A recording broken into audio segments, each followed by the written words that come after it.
update ကတော့ကျွန်တော်ကာဝေးစည်းထိုးရတာပါရစီသမောတောက်ထားရပါတယ်နည်းနည်းလေးချမ်းစိတ်စိတ်ဖြစ်တာပါလက်မောင်းနည်းနည်းအောက်တယ်တလောက်ပါပဲကျွန်တော်ကောင်းစဉ်ပေးထားတာကဒီနေ့အတိစတင်အတိမတ်ပြူလာပြီဆိုတာကျွန်တော်ပြီးခဲ့တဲ့ရက်ပိုင်းတွေကလူဆိုးဆိုတဲ့ကောင်းစဉ်တွေလည်းပြောထားပါတယ်ဒါပေမဲ့ကျွန်တော်တို့ကဘလောက်ပဲလူဆိုးလို့သတ်မှတ်တချို့လူတွေကလူဆိုးလို့မသတ်မှတ်ကြဘူးလေအဲ့တော့တယောက်နဲ့တယောက်လူဆိုးလို့သတ်မှတ်ပုံကြီးမတူပါဘူးအထူးသဖြင့်အမေရိကန်လွှတ်တော်အမတ်များကလူဆိုးလို့မသတ်မှတ်ခဲ့ပါဘူးအဲ့ဒီနေရာမှာနိုင်ငံရေးကအကြောင်းအရာအမြောက်များရှိတာအားလုံးသတိထားမိပါပါကျွန်တော်တို့ရဲ့ဒီအယက်သားအစိုးရလက်ထက်မှာဒီကျွန်တော်စိုက်ကိစ္စရိုဟင်ဂျာကိစ္စဖြစ်လာတဲ့အခါမှာအမေရိကန်နိုင်ငံခြားရေးဝန်ကြီးဌာနကတော့အမေရိကန်လွှတ်တော်ကတော့ဂျန်နိုဆိုက်ဆိုတဲ့စကားလုံးကိုလုံးဝအသိမှတ်မပြုပါဘူးအဲ့ဒီချိန်ကသူမျိုးတုံးရှင်းလင်းတဲ့ကိစ္စလောက်နဲ့ပဲပြီးသွားတာပါပြောချင်တာကသူတို့ကိုယ်တိုင်ကလူဆိုးပြစ်သတ်မှတ်လိုက်ရင်ဂျန်နိုဆိုက်လို့သတ်မှတ်လိုက်ရင်အမေရိကန်နိုင်ငံမှာရှိတဲ့ဥပဒေများအရမြန်မာနိုင်ငံကိုစီးပွားရေးအထောက်အကူပေးတာတွေမြန်မာနိုင်ငံနဲ့ဆက်ဆံရေးတွေအများကြီးထိခိုက်မှာဖြစ်တဲ့အတွက်အယက်သားအစိုးရကိုနဲ့မြန်မာနိုင်ငံရဲ့ democracy transition ကိုအနှောက်အယှက်ဖြစ်မှာဆိုတဲ့အတွက်သူတို့ချင်းချိန်နေကြတဲ့သဘောရှိပါတယ်အားရကဘာနိုင်ငံကြီးပါပဲဒါပေမဲ့ဒီနေ့ကြတော့သူတို့ဒီအမေရိကန်ရဲ့ Burma Act အောက်လွှတ်တော်မှာတင်သွင်းလိုက်တဲ့ဥပဒေမှာအမေရိကန်နိုင်ငံခြားရေးဝန်ကြီးဌာနကိုရိုဟင်ဂျာတွေနဲ့ပတ်သက်တဲ့ဒီဂျမိုင်ရှင်းကြီးများရဲ့ကျူးလွန်မှုကိုဂျနိုဆိုက်အဖြစ်သတ်မှတ်ပြီးဖို့စတင်တောင်းဆိုပါပြီပြောချင်တာကကဘာကြီးကစတင်နိုးထလာပါပြီအချိန်ခါအရသူတို့ဒီစတင်လှုပ်ရှားလာပါပြီအဲ့ဒါကျွန်တော်တို့ကဘာနိုင်ငံကြီးပါဒါအရှိတရားတစ်ခုပါတစ်ချိန်တစ်ခါကဘလောက်ပဲကျွန်တော်တို့တစ်ကဘာလုံးကတောင်းဆိုခဲ့ကဘာမီဒီယာတွေကဘလောက်ပဲတောင်းဆိုခဲ့တစ်ကဘာလုံးမှာရှိတဲ့ NGO အဖွဲ့အစည်းတွေလူခွင့်ရေးအဖွဲ့အစည်းတွေကဘလောက်ပဲတောင်းဆိုခဲ့အမေရိကန်နိုင်ငံသားရေး policy အရသူတို့ဒီခွင့်မပြုခဲ့ပါဘူးစကလုံးကိုရှောင်ပြီးသုံးတယ်ဘာဖြစ်လို့လဲဆိုတော့ genocide ဆိုတဲ့စကလုံးကိုသူတို့တရားဝင်အသိမှတ်ပြုလိုက်ရင်နောက်ဆက်တွဲဖြစ်လာမယ့် consequence မြန်မာနိုင်ငံ democracy transition ကိုအနှောက်အယှက်ဖြစ်တာတွေဖြစ်နိုင်တာကိုသူတို့ချင်းချင်းတဲ့ပုံစံပါပဲဒါကြောင့်လက်ရဲစရဲနဲ့လူဆိုးတွေကပူဆိုးလာကြတာပါဒီနေ့ကျတော့ဒါရှင်းလင်းနဲ့လူဆိုးကိုလူဆိုးဖြစ်အသိမှတ်ပြုဖို့သူတို့စတင်ပြီးတော့တောင်းဆိုလာပါပြီဒါကျွန်တော်တို့ရဲ့ပြည်သူများရဲ့အောင်ပွဲတစ်ခုပါဒါရိုးသားပဲသုံးသပ်တာအမေရိကန်အောက်လွှတ်တော်မှာဒီဘေဒီက pass ဖြစ်သွားရင်ဒါလူမျိုးတုံးတပ်ဖြတ်မှုကိုလွှတ်တော်ကနေပြီးတော့အမေရိကန်နိုင်ငံခြားရေးဝန်ကြီးဌာနကိုတောင်းဆိုပြီးအမေရိကန်အစိုးရက reaction လုပ်ရမှာပါ Master Tony Blinken ပေါ့နော်နိုင်ငံခြားရေးဝန်ကြီးကဒါနောက်ဆက်တွဲတွေလာပါတော့မယ်တိုနီလည်းကောင်းမယ်ကျွန်တော်တို့ရဲ့နောက်ကြီးတဲ့နိုင်ငံဖြစ်တဲ့ပြည်သက်နိုင်ငံလွှတ်တော်ကလည်းအထက်လွှတ်တော်ကလည်းနောက်တစ်ဆင့်ခြေလှမ်းတွေဆက်တိုးလာပါပြီလူဆိုးတွေကိုလူဆိုးဖြစ်တရားဝင်အသိမှတ်ပြုမှုတွေလာပါပြီပြောချင်တာကကျွန်တော်တို့ဒီပွင့်လင်းတဲ့ဒီမိုကရေစီအစိုးရတွေမှာအဲ့လိုဥပဒေပြုလွှတ်တော်တွေကနေပြီးတော့တရားဝင်တောင်းဆိုမှအစိုးရတွေကသူတို့ရဲ့နိုင်ငံခြားရေး policy တွေနဲ့စဉ်းစားတဲ့ဆောင်ရွက်မှုမျိုးကိုစတင်ပြီးတော့စ조사တဲ့အတွက်ကျွန်တော်တို့ဒီတလန်းချင်းစင်မကြီးလာတဲ့အတွက်ဦးတလန်းကျွန်တော်တို့ဒီရှေ့ကိုတိုးလာတာပါဒါကလည်းသူတို့ရဲ့တုတ်ပြန်မှုတွေနောက်နေတာလေသူတို့နိုင်ငံမှာရှိတဲ့သူတို့ရဲ့လှုပ်ထုံးလုံနည်းတွေသူတို့ရဲ့စဉ်းစားပုံတွေကျွန်တော်တို့နဲ့စဉ်းစားမှုချင်းမတူတာတွေပေါ့ကျွန်တော်တို့ကတော့ကျွန်တော်တို့အမှန်တကယ်ခံစားနေရတဲ့အတွက်ကျွန်တော်တို့ကကံရှင်များဖြစ်တဲ့အတွက်ကံရှင်များဖြစ်တဲ့အတွက်ကျွန်တော်တို့ကဘလောက်ပဲခန္ဓာပြောချင်တာကဘလက်ကာယလောက်ခံရတဲ့လူကတော့သူ့ကိုဘလက်ကာယလောက်တဲ့လူကမတိန်ကောင်မှန်သူသိပြီးသားလေဒါပေမဲ့ခဏတော့တက်သေးအထောက်ထားနဲ့တခြားလူတွေလက်ခံလို့ပြောတဲ့နေရာမှာလူသဘောတဘာဝဖြစ်တဲ့အတွက်သူတို့ဒီအကျိုးစီးပွားတွေနဲ့သူတို့စဉ်းစားပုံမတူတဲ့အခါမှာသူတို့ဒီအတိမတ်ပြုနောက်ကြတာတို့ဒီမဟုတ်တရားရုံးတွေကဆုံးဖြတ်ပြီးမှသာလဲသူဒီမတိန်ကောင်ဖြစ်တိုင်းမှတ်ပြုတာလေးတွေ procedure လေးတွေရှိတဲ့အတွက်တခါတလေလဲမတရားဆွဆွဲခံရတာတွေလည်းရှိတဲ့အတွက်ပေါ့နော်ဒါပေမဲ့ခံစားရတဲ့လူကတော့သူအမှန်တကယ်ခံစားရတာကိုလိမ်လည်ပြီးထွက်ဆိုတာမဟုတ်တဲ့အတွက်ခံစားရတဲ့လူကဘလောက်ပဲသိပေါ့ပြောချင်တာကကျွန်တော်တို့မြန်မာနိုင်ငံသားတွေကဘလောက်ပဲအမှန်တရားသိပေါ့အချိန်တစ်ခုပြရတာပါပြ ပြောချင်တာကသူတို့ဒီလူဆိုးကိုလူဆိုးပြအသိမှတ်ပြုဖို့လိုအပ်တယ်အခုကျွန်တော်တို့ပေါ်မှာကျူးလွန်နေတဲ့လူသားပေါ်ကျူးလွန်နေတဲ့ရာဇဝမှုကြီးကိုသူတို့ဒီဥပဒေတွေရေးဆွဲပြီးကမ္ဘာကုလသမဂ္ဂမှာလည်းမဲခွဲဆုံးဖြတ်ဖို့တွေလိုအပ်တယ်ဆိုလိုချင်တာကကျွန်တော်တို့တွေတဆင့်ပြီးတဆင့်အောင်ပွဲတွေခံနေတာပါအားလုံးပြည်သူများရဲ့စီးလုံးညီညွတ်မှုတွေပြောချင်တာကအမှန်တရားတွေ reveal အမှန်တရားတွေပေါ်လာပါပြီဘယ်တော့မှအမှန်တရားတွေဖုံးခွဲထားလို့မရပါဘူးအဲ့ဒီအတွက်ကျွန်တော်တို့ဒီအောင်ပွဲတွေစတင်အသိမှတ်ပြုမှုတွေတဖြည်းဖြည်းခံလာရပါပြီဒိုမီနိုအဖက်လိုပဲပြပြသားသား Czech Republic နိုင်ငံတောင်ကိုရီးယားနိုင်ငံတွေကစတင်လိုက်တဲ့ကျွန်တော်တို့ရဲ့အောင်ပွဲတွေတဖြည်းဖြည်းကမ္ဘာအင်အားကြီးနိုင်ငံတွေမှာတဖြည်းဖြည်းပူပေါင်းပါဝင်လာတာတွေ့ရတဲ့အတွက်ကျွန်တော်တို့ပြည်သူများအတွက်အောင်ပွဲပါကျွန်တော်ကပြောသလိုဥပဒေကြောင်းအရအဖက်တွေအများကြီးကျွန်တော်လည်းအပြည့်စုံနားမလည်ပါဘူးသို့တော်လည်းကျွန်တော်ပြောသလိုဒါမျိုးတတ်မှတ်လိုက်ပြီဆိုရင်ဥပဒေကြောင်းအရသူတို့လုပ်စီရရှိတာဒီအမေရိကန်နိုင်ငံသားရဲ့ policy တစ်ခုလုံးအပြောင်းအလဲတွေဖြစ်ဖို့ရှိပါတယ်အဲ့တော့ပြီးတော့ ICC တရားရုံးမှာဆုံးဖြတ်ချက်တွေဘယ်သူကအပြစ်ရှိတယ်ဘယ်သူကအပြစ်ကျူးလွန်လဲဘယ်သူကပူပေါင်းဆောင်ရွက်မှုတွေလုပ်ခဲ့လဲဆိုတာတွေပေါ်လာမှာပါအဲ့ဒီချိန်ကျမှကျွန်တော်တို့ဆက်လက်ပြီးတော့ဆွေးနွေးကြတာပေါ့လောလောဆယ်အနေထားကတော့ကျွန်တော်ပြောတဲ့အတိုင်းပဲလူဆိုးကိုလူဆိုးဖြစ်အတိမတ်ပြုဖို့ခြေလမ်းတွေစတင်လာပါပြီအာဆီယံလည်းအာဆီယံမို့လို့ပေါ့တရုတ်လည်းတရုတ်မို့လို့ပေါ့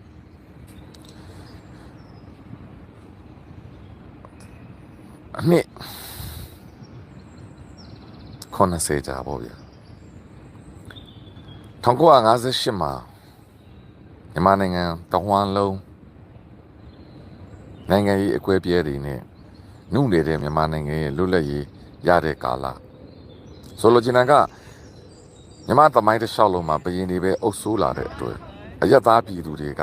အုပ်ချုပ်တယ်ဆိုတဲ့တက်တန်းနှုတ်နေတဲ့ဒီမိုကရေစီတက်တန်းနှုတ်နေတဲ့အုပ်ချုပ်ရေးရန်တရားတက်တန်းနှုတ်နေတဲ့နိုင်ငံရေးအတွေ့အကြုံများကြောင့်မြန်မာနိုင်ငံဒီအစိတ်မမောပြိုခဲ့တယ်ပြည်တွင်းစစ်တွေတနိုင်ငံလုံးအနှံဖြစ်ပွားခဲ့တယ်အကြမ်းပြင်းကျွန်တော်သိထားတာပေါ့နော်သူတို့သင်ထားတဲ့သမိုင်းဒါဥနေဝင်းသင်ထားတဲ့သမိုင်းအရကျွန်တော်သိတာဒါတဲ့မှန်တဲ့သမိုင်းတွေအများကြီးရှိဦးမှာပါအဲ့ဒီကျွန်တော်တို့သင်ခဲ့တဲ့သမိုင်းအရာပဲအများကြီးအကွဲပြည့်တဲ့ပြည်တနိုင်ငံလုံးပြည်တွင်းစစ်တွေဖြစ်ပြီးတော့ကျွန်တော်တို့ဒီအဲ့ဒီချိန်ကပြည်သူတွေရဲ့နှုတ်နေတဲ့ဒီမိုကရေစီနှုတ်နေတဲ့ဒီပြည်သူအုပ်ချုပ်ရေးအတွေ့အကြုံများအရာတိုင်းပြည်အေဂျင့်ကျင်တာပဲလိုချင်တဲ့အတွက်အဲ့ဒီချိန်ကဘုရားဆန်းဦးဆောင်သောလူငယ်များတော့မြန်မာနိုင်ငံမှာကြံစည်ကလေးငယ်များသည်လွတ်လပ်ရေးသမိုင်းမှာတဲ့ကြံစည်တွေပါဘုရားဆန်းတို့စစ်ပညာတတ်တဲ့အချိန်မှာကြံစည်ရွယ်ပဲရှိပါသေးတယ်အသက်20ကျော်တွေပါအဲ့ဒီချိန်ကဦးနေဝင်းကိုယ်တိုင်အသက်20ကျော်ပဲရှိဦးမှာပါအဲ့ဒီရဲဘော်တုံးကျဝင်30တုံးကြီးကြံစည်ပါမြန်မာနိုင်ငံမှာလူငယ်များကပဲနိုင်ငံလွတ်လပ်ရေးကိုဦးဆောင်ပြီးတိဆောက်ပေးခဲ့တဲ့အဲ့ဒီမြန်မာတပ်မတော်ကြီးပေါက်ဖွာလာပြီးအဲ့ဒီတပ်မတော်ကပဲတဆင့်ကျွန်တော်တို့ရဲ့ပြည်တွင်းငြိမ်းချမ်းရေးကိုတနိုင်ငံလုံးအတိုင်းအတာနဲ့ဒီပြည်တွင်းစစ်တွေမတည်မငြိမ်မှုတွေကနေပြီးတော့အဲ့ဒီအကိုအခွင့်အရေးယူပြီးအစကအဲ့ဒါစားထားတယ်နော်အဲ့ဒီတပ်မတော်ဆိုတဲ့ဂျန်စီကလင်းငယ်များကနေနှိမ်နှင်းပြီးတက္ကလာကျွန်တော်တို့ဒီဆိုရှယ်လစ်စနစ်နဲ့အာဏာရှင်စနစ်ကိုသက်ဆင်သွားတာပြောချင်တာကမပြီးဆုံးသေးတဲ့ပကြီကားကိုကျွန်တော်တို့ဒီအခုမှအပြီးတက်မှာဆိုလိုချင်တာကအဲ့ဒီအချိန်မှာရှိတဲ့ပြည်သူအများစုရဲ့သဘောထားအရအများစုသောပြည်သူရဲ့လက်ခံမှုအရာသူတို့ဒီအင်အားရှိသွားခဲ့တာဒါပေမဲ့အဲ့ဒီမပြီးဆုံးတဲ့ပကြီကားရဲ့အဆုံးသက်သည်ယနေ့ຫນွေဦးဒေါ်လာရေးပါပဲတနိုင်ငံလုံးအတိုင်းအတာနဲ့အဲ့ဒီဒီမိုကရေစီအစိုးရဦးနုအစိုးရလက်ထက်မှာဖြစ်ခဲ့တော့ပြည်တွင်းစစ်တွေဥပမာပြန်ဖြစ်ပြီးအဆုံးသတ်တိုက်ပွဲပေါ့အဲ့ဒီအဆုံးသတ်တိုက်ပွဲမှာအဲ့ဒီချိန်ကနုနေတဲ့ဒီမိုကရေစီနဲ့နုနေသောနိုင်ငံရေးခေါင်းဆောင်များနဲ့နုနေသောပြည်သူများရဲ့ဒါဒီဘရင်စနစ်ကနေပြည်သူ့အုပ်ချုပ်ရေးစနစ်ကိုအပြောင်းလဲအားနည်းချက်ကနေကတိရှင်ဖြစ်ကျွန်တော်တို့ထင်ခဲ့တဲ့တမတော်ဒီယနေ့ကျွန်တော်တို့ပြည်သူတွေကြားထဲမှာကတိရှင်မဟုတ်တော့ပဲကျွန်တော်တို့ကိုအမှန်တကယ်ကျူးလွန်ခဲ့တဲ့လူတွေဆိုတာကိုပြည်သူများကကော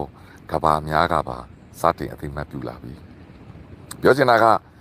1958 58ပတ်ဝန်းကျင်1950ပတ်ဝန်းကျင်မှာဖြစ်တဲ့ပြည်တွင်းစစ်သည်ယနေ့မှပြန်ဖြစ်မှာအစဖြစ်တာတွေအဲ့ဒီအဆုံးသတ်တိုက်ပွဲပြန်လာမယ်ဒီအချိန်မှာကြတော့ကျွန်တော်တို့ဒီတစ်ချိန်တုန်းကကျွန်တော်တို့အထင်မှတ်မှားခဲ့တဲ့အကွဲပြဲတွေယနေ့မှစုပြီးသွားပြီးတစ်ချိန်တုန်းကသူရဲကောင်းတစ်ဖွဲ့ကျွန်တော်တို့ကြိုးစိုးခဲ့တဲ့ကျွန်တော်တို့တက်မတော်ကြီးဟာယနေ့ပြည်သူတွေအတွက်ရန်သူဖြစ်သွားပြီပြောချင်တာက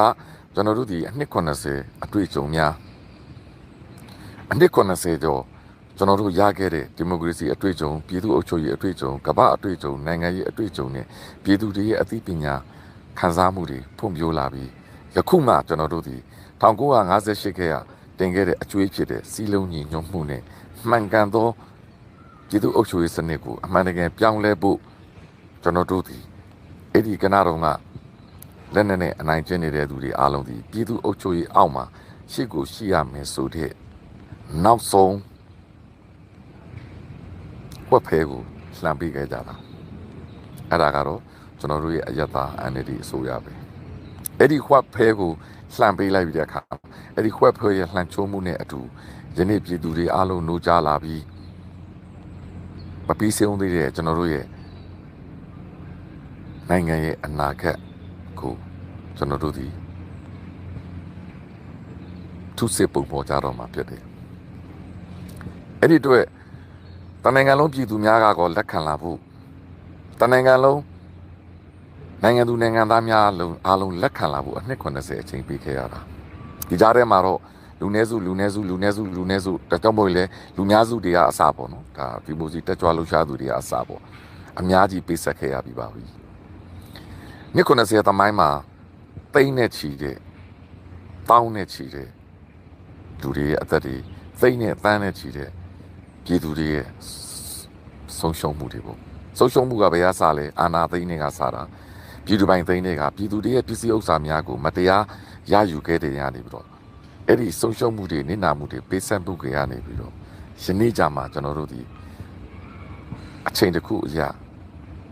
အားလုံးနားလေသဘောပေါက်သွားပြီအဲ့ဒီကနတော့လူဆိုးကိုလူဆိုးအဖြစ်မြင်သွားကြတာအဲ့ဒီမှာတဆင့်ကဘာကြီးကပါစတင်အတိမတ်ပြုလာပြီအဲ့ဒီထဲမှာမှကျွန်တော်တို့ရဲ့အရေးအကြီးဆုံးခေါင်းဆောင်ကြီးဖြစ်တယ်မဟာမိတ်နိုင်ငံကြီးဖြစ်တယ်ဒီမိုကရေစီရဲ့ခေါင်းဆောင်ဖြစ်တယ်အမေရိကန်လွှတ်တော်ကပါအခုမှနှုတ်ထားလာတာပါပြောချင်တာကသူတို့တွေကနေပြီးတော့အတိမတ်ပြုဖို့လိုအပ်တယ်ပါဇက်နဲ့ထောက်ခံလို့မရဘူးမော်ဒယ်နဲ့ထောက်ခံလို့မရဘူးကျွန်တော်ပြောသလိုဘလာလုပ်လို့မရဘူး action လို့တယ် action ဆိုတာဗာလေဒီမိုကရေစီနိုင်ငံတွေမှာဥပဒေလိုတယ်ဥပဒေဆိုတာဘယ်ကသွားမလဲလွှတ်တော်ကသွားမှာလွှတ်တယ်ကဥပဒေပြဋ္ဌာန်းဖို့လိုအပ်တယ်အဲ့ဒါဆိုရင်ဒါလက်တွေ့လို့ရလာပြီလက်တွေ့လို့ရနေနောက်ဆက်တွဲကိစ္စတွေလာပါတော့မှာဒါဒီကျွန်တော်တို့သွားနေတဲ့မှန်ကန်သောလမ်းကြောင်းနဲ့ပြည်သူအားလုံးရဲ့စီးလုံးညီညွတ်မှုနဲ့စိတ်ရှိသီးခံမှုတွေပါဒီပြည်သူအားလုံးရဲ့စိတ်ရှိသီးခံမှုတွေနဲ့ကျွန်တော်တို့ဒီတော်လှန်ရေးကြီးကိုဓမ္မကိုအမှန်တရားကိုနိုင်အောင်တိုက်မယ်ဆိုတဲ့ပူပေါင်းဆောင်ရွက်မှုတွေအောင်ပွဲတွေပါရှေ့လျှောက်အောင်ပွဲတွေအများကြီးလာပါဦးမယ်ကျွန်တော်တို့ဒီအောင်ပွဲတွေအများကြီးလာစရာရှိပါသေးတယ်ဒါကြောင့်အမေရိကန်လွှတ်တော်မှာဒီ bill pass ဖြစ်ဖို့အရေးကြီးပါတယ်ပြင်သစ်အောက်လွှတ်တော်မှာမနေ့က NUG အစိုးရမှကို bill အတိမတ်ပြုဖို့ pass ဖြစ်ဖို့အလွန်အမတန်ရေးကြီးပါတယ်ဒါဒီဥပဒေပါဥပဒေဆိုရင်အဲ့နိုင်ငံကဥပဒေလေးစားလိုက်နာသောနိုင်ငံဖြစ်တဲ့အတွက်လိုက်ကိုလိုက်နိုင်ရမှာပါဒါကြောင့်ဒါတွေကိုအတိမတ်ပြုဖို့လိုအပ်တယ်အဲ့ဒီအတိမတ်ပြုဖို့စတင်လာတဲ့ခြေလှမ်းများအထွတ်ပြည်တွင်းမှာရှိတဲ့ပြည်သူများကောနိုင်ငံရောက်နိုင်ငံသားများအစဒေါက်တာဆာတင်ထားတဲ့အဲ့ဒီ campaign ဘာမှပေကိုအတည်ပြုဖို့ campaign ကိုအားလုံးပူးပေါင်းပါဝင်ဖို့အတွက်အဲ့ဒီ link ထဲမှာဒေါက်တာဆာ share ထားပါတယ်ပူးပေါင်းပါဝင်ပြီးတော့ click လုပ်ပြီး share ပေးကြပါအလုံးအမတန်အရေးကြီးတဲ့ပေးပါကျွန်တော်တို့တွေဒီကျွန်တော်ပြောတဲ့အတိုင်းပဲသူတို့ဒီမိုကရေစီနိုင်ငံတွေလွှတ်တော်အမတ်များသည်သူတို့နိုင်ငံပြည်တွင်းရေးနဲ့သူတို့အလုပ်ရှုပ်နေတာပါအခုအမေရိကန်နိုင်ငံဆိုလဲအမေရိကန်နိုင်ငံမှာကျွန်တော်မနေ့ကပြောသလို credit bill သူတို့နိုင်ငံမှာအရေးကြီးတဲ့ bill ကြီး budget bill တွေနဲ့အလွန်အမတန်အငင်းပွားနေတဲ့အချိန်ကာလမှာမြန်မာနိုင်ငံကြောင်းဖြစ်နေတာသိပေမဲ့လေအသေးစိတ်သိတဲ့လူအလွန်အမတန်ရှားပါတယ် CN လိုသတင်းဌာနတွေ CBS လို့သတင်းဌာနတွေ BBC လို့သတင်းဌာနတွေပါလာမှသူတို့ကသတိထားမိကြတာပါဒါကြောင့်ကျွန်တော်တို့ပြည်သူတွေက awareness လုပ်ဖို့လိုအပ်တယ်မိမိလွတ်တော်မှတ်တွေလုပ်ဖို့လိုအပ်တယ်ပြည်သူတွေကတောင်းဆိုဖို့လိုအပ်တယ်ဒါကြောင့်ဒီ campaign ကိုအားလုံးပါဝင်ပေးကြပါဒေါက်တာဆာစာစာမျက်နှာမှာ Facebook page တွေမှာ share ထားပါတယ်အလုံးအမတန်အရေးကြီးတယ်ပေးပါလူဆိုးကိုလူဆိုးဖြစ်အတိအမှတ်ပြုဖို့ကဘာကြီးကအတိအမှတ်ပြုဖို့အမေရိကန်လွှတ်တော်ကအတိအမှတ်ပြုဖို့ UK လွှတ်တော်ကအတိအမှတ်ပြုဖို့ပြင်သစ်လွှတ်တော်ကအတိအမှတ်ပြုပြီးတကာလမှာနောက်ဆုံးကုလသမဂ္ဂအထွေထွေညီလာခံကြီးကအတိအမှတ်ပြုပြီးကုလသမဂ္ဂလုံခြုံရေးကောင်စီကနေပြီးတော့အဲ့ဒီ PR တွေနဲ့အတိအမှတ်ပြုပြီးတကာလမှာကျွန်တော်တို့သွားခြင်းနဲ့အောင်ပွဲပို့ဖို့နှိစက်လာပါပါဒါတော့ကမ္ဘာတန်ရေးတမန်ရေးပါပြည်တွင်းမှာဖြစ်နေတဲ့ကိစ္စများကတော့အားလုံးသိတဲ့အတိုင်းပဲအားလုံးကြားတဲ့အတိုင်းပါပဲကျွန်တော်တို့ဒီလှုပ်ဆောင်စရာရှိသည့်များကိုအားလုံးပူးပေါင်းလှုပ်ဆောင်နေကြတာပါကိုကကာဝယ်ဆေးဆိုးတဲ့သလားလို့ဆိုရင်ကျွန်တော်ကတော့ထိုးတဲ့နယ်ဆိုတဲ့ဘက်ကတည်းကရက်တီခဲ့တာ day 1နဲ့ပါလူတိုင်းကိုဗစ်ကာကွယ်ဆေးကိုထိုးခွင့်ရရင်ထိုးသင့်ပါတယ်လူတိုင်းထိုးသင့်ပါတယ်ကျန်းမာရေးနဲ့နိုင်ငံရေးနဲ့ဆိုင်မိမိကျန်းမာရေးဒီအလွန်အမတန်အရေးကြီးပါတယ်တရုတ်ကာကွယ်ဆေးအစ်စ်ဆိုရင်လည်းထိုးရမှာပါတကဘာလုံးမှာလည်းထိုးနေကြတာပါပထမတစ်ကြိမ်လည်းထိုးလို့ရတယ်ဒုတိယတစ်ကြိမ်လည်းထိုးလို့ရပါတယ်နောက်တစ်ခုဒီနေ့ကျွန်တော်နောက်တစ်ခုပြောချင်တာက productivity နဲ့ပတ်သက်ပြီးပြောချင်တာပါဒါပေမဲ့ကျွန်တော်အကြမ်းဖျင်းလေးပဲပြောသွားမှာပါ productivity ဆိုတာကျွန်တော်တို့ပစ္စည်းထုတ်ကုန်တစ်ခုကိုထုတ်ရင်ကုန်ကျစရိတ်ပါကဘာကြီးဒီဒါနဲ့ရှင်ပြိုင်နေတာမိမိထုတ်တဲ့ပစ္စည်းထုတ်ကုန်တစ်ခုရဲ့ကြတဲ့တန်ဖိုးကိုကြည့်ပြီးအဲ့ဒီတန်ဖိုးကုန်ကျစရိတ်ကိုကြည့်ပြီးမှလူတွေကအမျက်တင်ပြီးဈေးရောင်းရတာပါအဲ့တော့ရောင်းဈေးနဲ့ဝယ်ဈေးမှာရောင်းဈေးနဲ့ကုန်ကျစရိတ်တွေကိုနှုတ်ပြီးမှ profit ဆိုတာအမျက်ကိုရတာပါအဲ့တော့နိုင်ငံရဲ့တိုးတက်မှုမှာအဲ့နိုင်ငံတစ်နိုင်ငံမှာရှိတဲ့ probability တိုးတက်ဖို့အမှန်အတန်အရေးကြီးပါတယ်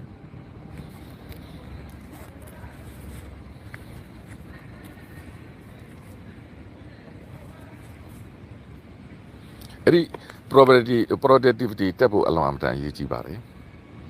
အဲ့တော့အဲ့ဒီ productivity ကိုကြည့်ပြီးမှနိုင်ငံရဲ့စီးပွားရေးလူမှုရေးအနေအထားတွေစီးပွားရေးအနေအထားတွေအားလုံးကိုစဉ်းစားတာပါဒါကြောင့်ကမ္ဘာကြီးမှာ investment လုပ်တဲ့ကုမ္ပဏီတော်တော်များများသည် labor စရိတ်ဈေးပေါ်သောနိုင်ငံပြောချင်တာကသူတို့ထုတ်ကုန်ရဲ့ကုန်ကျစရိတ်ဈေးပေါ်တဲ့နိုင်ငံမှာ investment လုပ်တဲ့အတွက်တရုတ်နိုင်ငံမှာသွားပြီးရင်းနှီးမြှုပ်နှံတယ်မြန်မာနိုင်ငံမှာလာပြီးရင်းနှီးမြှုပ်နှံတယ်အာရှနိုင်ငံတွေမှာရင်းနှီးမြှုပ်နှံကြတာ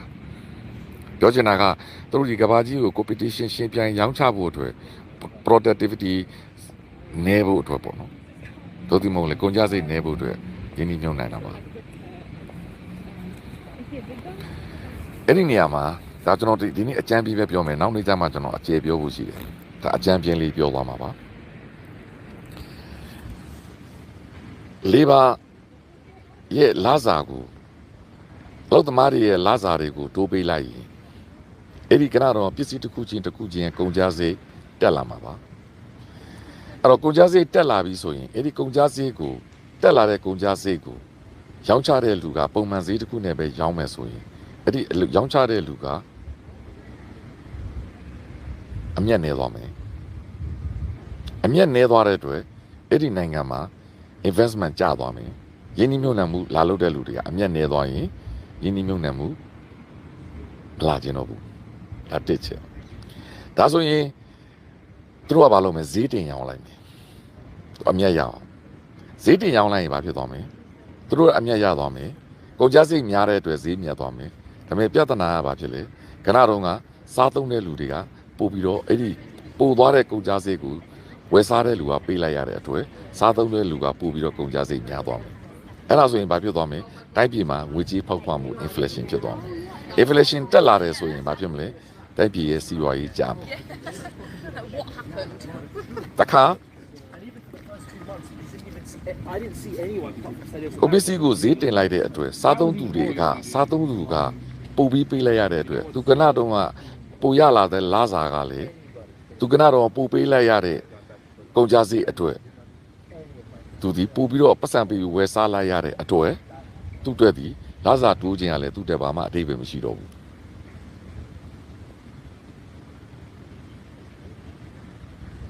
ဒါဆိုရင် local laza to like the portability ma Canada go just say tell her to it. Yalandi, Patudama Jumi. Type is Siwaile, a flashing Peter to an enemy. Local laza yala de Wondangale, goes no G water to Era Puvi was added to Yare Laza to and Alabama to Miamishibu. Piro, a lotion dwelle, Macaibu. Lotion, Zimatabiamu soile, Time Piga. Amia Nedore to Yini Munamu Lude Malaro. Arazule, Time Piga, Canado Yini Munamu Jam. Ro, the Echetigo GB.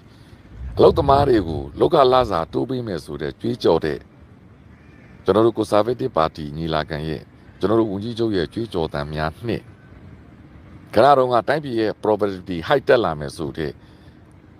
2 ye, 3 joe moody. Siwai Pinashi Maya, 2 chamu a ya. Teteji Luenidago, Taupiani Jara, 2 yare. Tajao, Takatiyama, Tabi the Kulu and Siwai Ujidechima, Laza Tulara le. Canado lu Acheneji, Macaumiamu. The Calaza Matobian le, Piduria to Kayode. Tajao, policy Yiswede Ludiga, Laza Turago, Canado investment, long ancient, a mere native at it, investment loaded, investment child in Tabi Siwai Timago, Rodimo, long ancient Negatu Nago, Amiago, Lugin at it. Goes in no telling, Canado Pielame. Lotomari Piambiro, Guyara Pasana, Pupiro Pasan, Gojazi, Pumiadoma, editor inflation Piedoma, which you pump out Doma, which you pump out in Taipei CY Tujama, Adari Alondi, Pale Yani de Suragu, Jonoka, Mimon to Biagina. Nonijama Janodari, Jason Piamama. Nangananga investment, any Nangama, Yini Mungamu, Lote Kama, any Nangama, she de Ganado, Atomia de Gu GB, CY Yini Muna de Ludica. Senzara. Solo Janaga. Agu American Lotoma Pama Bedigo Piatan Lailu Pama Bed Ya General D. Yamaning and go see why he picks a booty low me. Yamaning and Mashide, oil and gas. Yen train, Yen and Comedy de go. Gallo Yen and Comedy de go, Peso Moody, low dome soy. Two Nanga main comedy, Yen and Comedy, a Jumia de Tihame. Tony Gome, Pietin Nangale, Ramu Peso Moody Loyin, Tunanga, 2 tail Yen and Comedy Tikame. Ero, Tunanga Machide investment Tikai, Tunanga Mapiame, Concarding, Tunanga, CY money at Jam. Lo, since Asiatica, Ramu Palace since Anija. Rajao, Tunanga Machide, Ubri, you look on Mamiane, a Soyamiabi, Peponzo since Anija. Abime, Jonobiodu, Akua, Chinjabi. Any a change Jara, Pete, Alonga, 1,000 Nijala. Ro, General Toajine, you a jetty, Tajao. The Udi Piatamu to it, Loshamudi to it, a chainy biniara. Tajao, Nanganaga Machide, Mianing and Nangandamiago, and you a Pussy Miagago, Soyambo, a Pussy Miagago, Luku, a Pussy Miagago, Kulamaka, a Pussy Miagago, Kulamaka, General Luku, Saya, Master Thomas and Ruruasa. The Simon Map Yosonida. Toduga Town Solo Beya. Together, since Sopia Maka, Kanganshin, Nangamiaga, Floto Miani, Kanganshin, Nangamia, Soyadiga, Talamu, Jumiadina, Senzari, and Yadi Shidi. Tajao, General, Jobashi Jimia, when Yalam Yago, Peso Dasi de Niama, a Kakedi Shinida. Tabime Janogana Piotolube, Canaro Pro Deputy Kaisari, Investment Jalome Kaisari, Cosinum Teme Kaisari, Dolazi Teme Kaisari, Yitudi Keke, Liba Shoti Pime Kaisari, Tari Alondi, Amiajigo, Pale Yanida, Pite to it.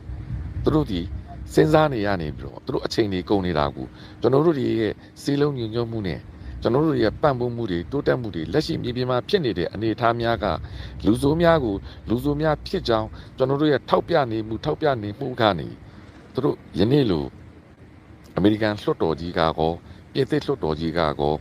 Jonorupeco, Satin Biro, Amantia Beco, Palabala Malodope, Eshin Yugo Salaradi, Jonoru Atoe. On way to Kusodago, Jono Mimo to Bialu. Hello. Mengalava, a hero on Babi, Mengalava, so not only Jama Tari, a chasing Yamama, Alo Mengalava, hero on Mengalava.